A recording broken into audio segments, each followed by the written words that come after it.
Hello everyone, welcome to my channel. Today in this video I am going to show you step by step how to add another account on Facebook.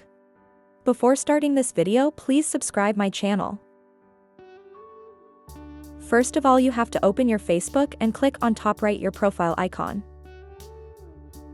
After that, again click on the top right arrow button. Here you can see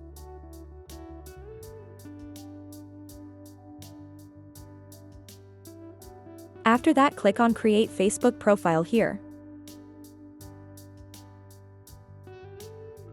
In this way you can create your new page in your Facebook which is named as Profile. But if you want to add another account to your Facebook account, then for that you have to go to your back. And here you have to log out this account by clicking on Logout. After logging out, here you can log into your second account or create a new account. Facebook does not have the option to switch account like YouTube. That's why you are allowed to use only one account at a time.